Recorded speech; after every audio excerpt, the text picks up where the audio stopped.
손을 대는 자는 다 나음을 얻는. 아멘. 14장은 우리를 더 깊은 진리로 인도하고 있을 뿐만 아니라 받아들이기 힘들고 어려운 진리들을 하나님께서 더 우리에게 깊이 심어주고 계신다라고 말씀을 드렸습니다. 뿐만 아니라 14장은 사람들이 예수 그리스도에 대하여 듣게 되고 알게 된 그 순간 예수가 누구신가에 대한 질문에 대한 대답이기도 하다라고 말씀을 드렸습니다. 어제 본문 오병이어의 사건을 통해서 예수 그리스도는 하늘로부터 내려오셔서 찢겨져서 우리에게 자신의 죽음으로 생명을 주실 분이다 라고 우리에게 말씀을 하셨고, 이것은 지적으로 받아들이기 어렵다기보다는 심정적으로 받아들이기 어려운 것입니다.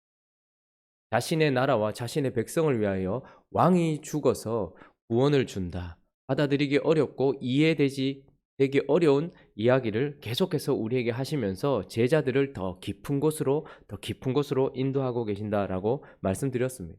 어떻게 우리에게 생명을 주는데 왕이 죽어서 우리에게 생명을 줍니다. 그런데 오늘 본문 또한 아주 받아들이기 힘든 예수가 누구신가에 대해서 죽어 우리에게 생명을 주실 뿐만 아니라 오늘은 예수 그리스도께서 또 어떤 분이신가를 또 받아들이기 어려운 진리들을 우리에게 말씀하시는데요. 한 6가지 정도를 한번 살펴보려고 합니다. 오늘 본문을 통해서 주님은 또 어떤 분이신가? 그분은 자신의 백성들을 싸우게 하시고 자신의 백성들에게 고난을 주시는 분이다, 이렇게 말씀하고 있습니다. 우리 22절 한번 읽어볼까요? 22절 읽습니다. 시작. 예수께서 즉시 제자들을 제초가사 자기가 무리를 보내는 동안에 배를 타고 앞서 건너편으로 가게 하시고, 24절도 있습니다. 배가 이미 육지에서 술이나 떠나서 바람이 거스름으로 물결로 말미암아 고난을 당하더라. 우리는 이제 생명의 양식인 예수 그리스도로 말미암아 구원을 받았고 은혜를 입었습니다. 그런데 그 중에 예수 그리스도 생명의 떡을 먹고 육신의 왕으로 삼으면서 어떻게 해보려고 하는 사람들은 편안하게 잠을 자고 있었고, 또 어떤 사람들은 주님께서 재촉해서 배를 타고 건너편으로 건너가라고 하시는 거예요. 그렇게 해서 주님의 말씀에 순종해서 갔습니다. 우리는 보통 이렇게 되면 우리가 생명의 양식을 먹고 주님께 구원을 받고 나면 어떤 기대를 합니까? 이제 내가 예수 안에 있으니까 평안이 찾아오고 축복이 찾아오고 성공을 하게 되고 주와 함께 있으면서 오히려 편안해질 것이라고 기대하지 않습니까? 생명의 양식을 먹었고 이제 우리는 구원을 받았으니까요. 그런데 오히려 소수의 사람들이긴 하지만 주님께서 택한 백성들은 오히려 그곳에서 고난을 만나고 거스르는 바람을 만나게 되었다라고 이야기를 합니다. 주님은 참 우리의 생각과 다르게 움직이시는 것 같아요.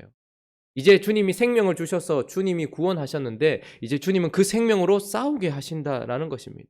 이집트에서 400년 가까운 시간이 있었고 그 후반기에는 끊임없이 고통받고 있었던 이스라엘 백성들을 모세를 통해서 건져내셨을 때 사람들은 이제 우리가 좀 편해지겠구나 생각했을지 몰라요.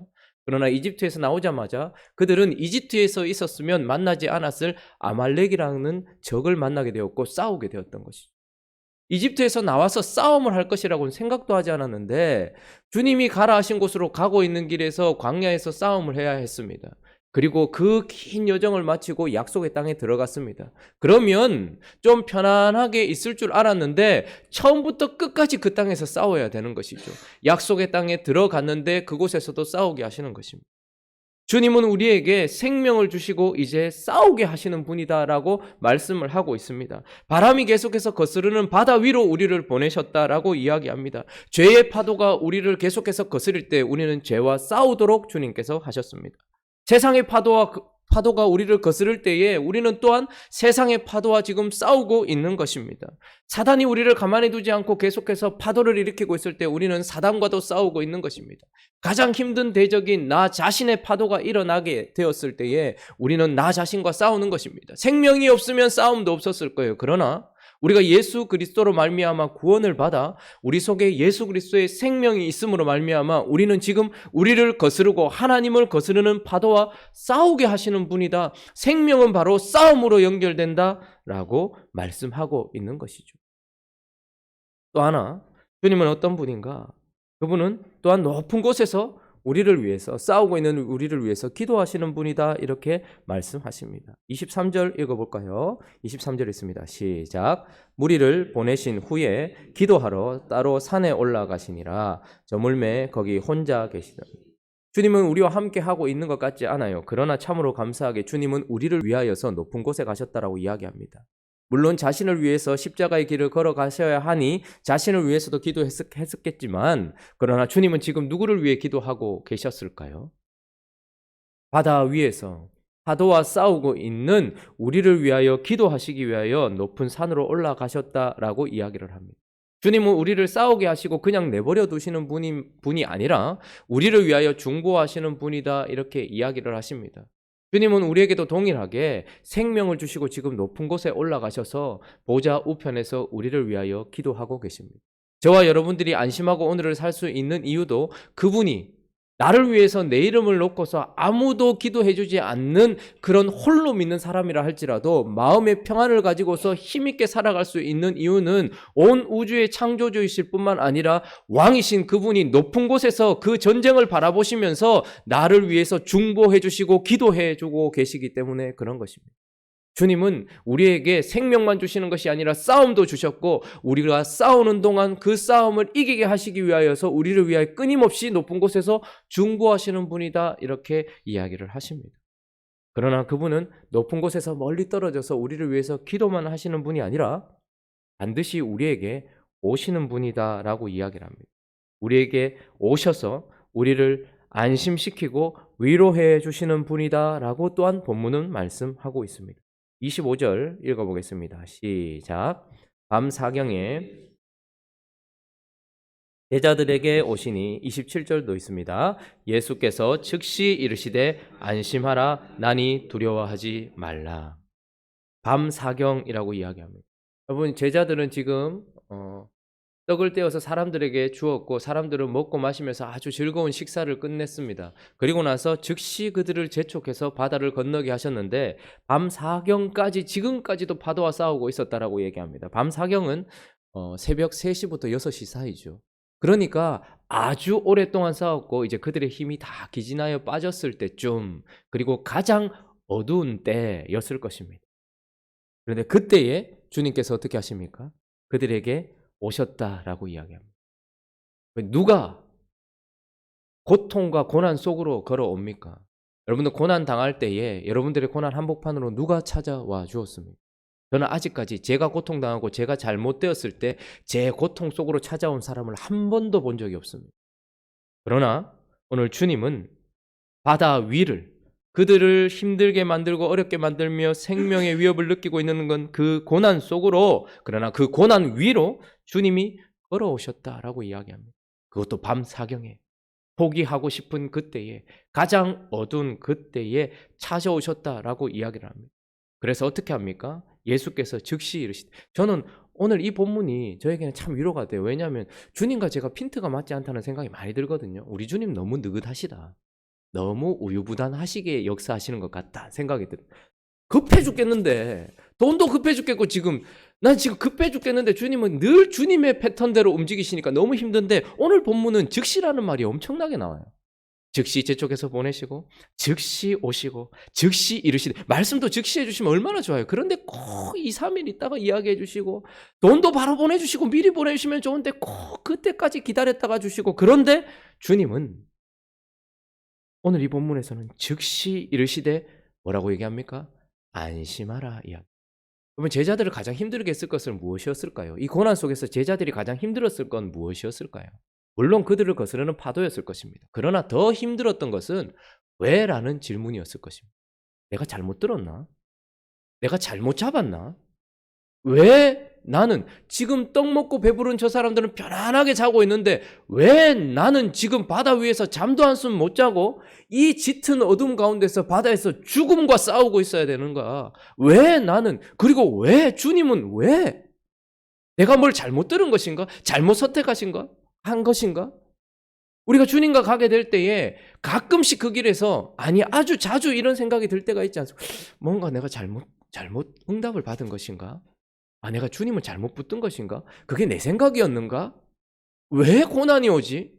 내가 뭘 하려고 했던 것도 아니고 주님의 말씀에 순종해서 배를 탔고 갔는데 왜 못 건너가고 있는 것이지? 라는 이 왜라는 질문이 그 파도보다 그들을 더 어렵게 만들었을 것이죠. 그러나 주님은 찾아오셔서 안심하라 라고 말씀하시고 나니라고 말씀하십니다. 사실 주님이 끝까지 우리에게 이 고난의 의미를 그리고 이유를 얘기해 주시지 않는 것도 많을 수 있습니다. 그래서 우리는 평생 이유도 알지 못한 채 그 고난을 지나가야 할 수도 있겠지만 그러나 그 고난이 이유가 되시는 주님은 이유가 있으실 것 아닙니까? 주님은 해답이 있으실 것 아닙니까? 주님은 무엇인가 뜻이 있으셔서 그렇게 하셨을 것이니 그러니 두려워하지 말라보다 더 우리를 안심시키는 것은 내다라는 거예요. 이 고난이 네가 죄를 지었기 때문에 온 것도 아니고 너를 어렵게 만들기 위해서 온 것도 아니고 실수도 아니고 갑자기 생겨난 우연한 재난도 아니고 이 일은 내가 의미가 있어서 내가 지금 하고 있는 일이니 나니 두려워하지 말라라고 주님이 말씀하고 계시는 것이죠. 주님은 우리에게 싸움만 주시는 분이 아닙니다. 주님은 멀리서 우리를 위해서 기도만 하시는 분이 아닙니다. 주님은 우리에게 찾아오셔서 우리를 위로하시는 분이다라고 말씀하십니다. 그러나 거기에서 그치지 않고 주님은 또한 어떤 분이라고 스스로가 말씀하십니까? 믿음으로 본인과 같이 바다 위를, 파도 위를, 고난 위를 걷게 하시는 분이다 이렇게 말씀하고 있습니다. 자, 우리 28절, 29절 한번 읽어볼까요? 28절, 29절 있습니다. 시작. 베드로가 대답하여 이르되 주여 만일 주님이시거든 나를 명하사 물 위로 오라 하소서 하니 오라 하시니 베드로가 배에서 내려 물 위로 걸어서 예수께로 가되. 자, 주님은 우리에게 찾아오셔서 말로 위로만 하시는 분이 아니다라고 이야기하십니다. 오늘 베드로가 주님께 구했습니다. 베드로의 이 고백은 매우 수준 높은 고백입니다.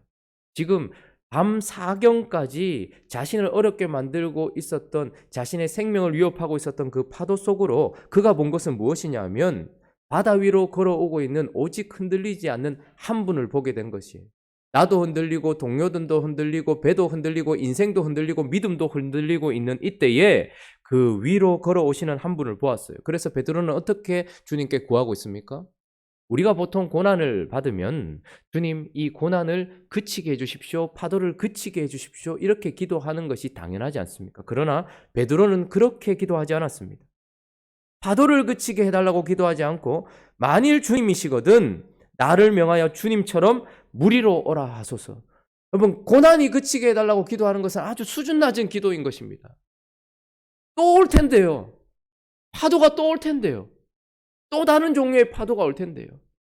정말 믿음의 사람은 어떻게 기도해야 되겠습니까? 어떤 파도가 오든 좌에서 오든 우에서 오든 높이 오든 낮게 오든 그 파도 위로 내가 걷게 해주십시오. 누구처럼? 주님처럼. 그렇게 지금 베드로가 주님께 간구했던 것입니다. 그런데 그때 주님께서 어떻게 얘기하십니까? 오라 라고 이야기합니다. 근데 놀랍게도 주님이 오라 하는 말을 듣고 베드로가 캄캄한 그 밤에 아무것도 보이지 않는 그곳에 파도 치는 바다 아래로 내려가서 그 물 위를 걷기 시작하는 것이죠. 주님은 우리로 그 고난의 파도 위를 걷게 하시는 분이다라고 말씀하고 있습니다. 무엇을 통하여서요? 베드로의 믿음을 통하여서 그리고 오라 하신 주님의 능력을 통하여서 주님의 능력만으로 그가 걸었던 것도 아니고 가겠다라고 말했던 그의 용기만 그의 믿음만이 아니라 그의 믿음과 주님이 만나서 파도 위를 걷게 하시는 분이다 이렇게 이야기합니다. 저는 이런 사람들이 참 멋있어 보입니다. 그 파도가 여전히 치고 있지만 높이 치면 칠수록 그 사람은 더 높은 곳에서 파도 위를 걷고 있는 사람들이 얼마나 세상에 많은지 모릅니다. 세상의 파도가, 죄악의 파도가, 내 자아의 파도가 높이 치면 칠수록 주님께 나로 이 물 위를 걷게 하소서라고 믿음의 고백을 하면서 주님을 붙들고서 기도했을 때 주님께서도 또한 얼마나 멋있게 오라라고 말씀하시고 그를 걷게 하시는, 그래서 그의 시선이 정확하게 주님께 고정되어서 주님을 보면서 주님처럼 걷는 멋있는 믿음의 사람들, 주님은 그런 사람들을 지금도 세우고 계시고 주님은 그의 능력으로 그리고 그가 가지고 있는 믿음을 통하여서 걷게 하시는 분이다 라고 이야기를 하고 계시는 것입니다. 그러나 주님이 또한 어떤 분이라고 말씀하십니까? 5번째입니다. 지금 그죠? 첫 번째가 뭐였습니까? 싸우게 하시는 분. 그 눈빛과는 다르게 정신이 총명하시네 지금.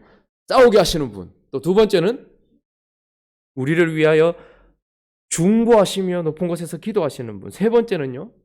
기도만 하고 계시는 분이 아니라 오셔서 우리에게 위로하시고 우리를 세우시는 분. 뿐만 아니라 네 번째가 뭐였습니까? 믿음으로 파도 위를 걷게 하시는 분. 그러나 다섯 번째 또한 그분은 연약한 믿음도 붙들어 주시는 분이다. 이렇게 얘기합니다. 그럼 베드로 형님이 참 감사하죠. 끝까지 갔으면 우리는 어떻게 했을까요? 그러나 베드로 형님도 30절 31절 읽어보겠습니다. 시작. 바람을 보고 무서워 빠져가는지라 소리질러 이르되 주여 나를 구원하소서 하니 예수께서 즉시 손을 내밀어 그를 붙잡으시며 이르시되 믿음이 작은 자여 왜 의심하였느냐 하시고 베드로 사도가 배에서 내려 물 위를 걷기 시작했습니다. 그의 시선이 정확하게 주님께 고정되어 있었죠. 그런데 30절을 보니까 바람을 보고 무서워 빠져가는지라. 물론 파도를 보았겠지만 성경 말씀은 바람을 봤다 이렇게 얘기합니다. 여러분 바람이 보입니까? 실체도 없는 그 두려움과 전혀 내게 어떻게 할 수 없는 그 소리에 놀라서 그의 시선이 갑자기 위를 향하고 주를 향하고 있다가 어떻게 되었습니까? 아래를 향하고 파도를 향하게 되었을 때에 그가 빠져가는지라 라고 이야기를 하고 있습니다. 여러분 우리도 이런 일들을 자주 경험하지 않습니까? 높은 파도 위를 걷다가 어느 순간 내 시선을 잃어버리고 결국은 빠져가고 있는 우리. 어제는 믿음이 참 좋은 것 같았는데 오늘 다시 흔들리기도 하고 어두워지기도 하고 침체되기도 하는 우리. 그래서 사단은 정확하게 알고 있고 세상도 알고 있습니다. 사람이란 결코 한 번에 두 곳을 바라볼 수 없는 자다.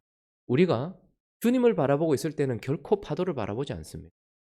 그러나 실체도 없는 그 바람을 바라보겠다고 눈을 아래로 떨어뜨리는 순간 우리가 파도를 보면서 주님을 볼 수는 없는 거거든요. 세상을 보면서 주님을 볼 수는 없는 거거든요. 골리앗을 보면서 주님을 볼 수는 없는 거거든요. 여리고 성을 보면서 주님을 볼 수는 없는 거거든요. 그러나 그 성 앞에 서 계신 군대 장관을 보고 골리앗이 아니라 골리앗을 엎드러뜨릴 하나님을 볼 때에 우리는 믿음 위로 걸을 수 있거든요. 그런데 세상은 우리가 시선만 빼앗아버리면 또다시 그 믿음이 흔들릴 수 있다는 것을 알기 때문에 우리에게 그렇게 하는 것입니다. 힘있게 달려가다가도 우리는 침체될 수 있는 연약한 존재들입니다. 그러나 주님은 아주 부드럽게 책망하시지만 그러나 어떻게 하십니까? 또 즉시 손을 내밀어 그를 붙잡아 주십니다. 베드로가 잘한 것은 무엇입니까? 저는 우리가 믿음으로 파도 위를 걷는 것도 멋있다고 생각하지만 빠져가면서 주님을 향해 외치는 것이 더 멋있다고 생각합니다. 베드로는 사람 살려라고 외치지 않았고 소리질러 이르되 뭐라고 얘기합니까? 주여! 다른 구원을 원하는 것이 아니라 주여! 나를 구원하소서라고 주님께 외쳤던 것이죠. 그때 주님께서 즉시, 왜요? 우리가 주님을 불렀으니 즉시 손을 내밀어 그 연약한 믿음을 일으켜 세워서 건져주고 계신다라고 이야기를 하고 있습니다. 그러나 여기서 그치지 않고 여섯 번째입니다. 주님은 또 어떤 분이라고 얘기합니까? 우리와 함께 하시면서 평안을 주시는 분이다라고 이야기합니다. 32절 읽겠습니다. 시작. 배에 함께 오름에 바람이 그치는지라. 자, 주님이 찾아오셔서 위로만 하신 것이 아니라 믿음으로 걷게 하실 뿐만 아니라 빠져가는 그 연약한 믿음도 붙들어 주셨지만 붙들어서 그를 구원만 해준 것이 아니에요. 배에 어떻게 했대요? 함께 올랐다라고 이야기합니다. 그런데 언제 바람이 그쳤다라고 얘기합니까? 배에 함께 오름에 바람이 그치는지라. 여러분 주님이 우리의 고난 속에 서 계셔도 고난이 있을 수 있습니다.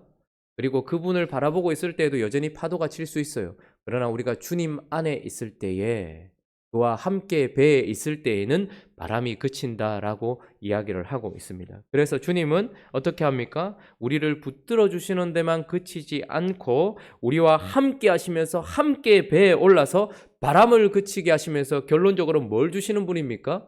평안을 주시는 분입니다. 샬롬을 주시는 샬롬의 왕이다 라고 이야기를 하고 있습니다.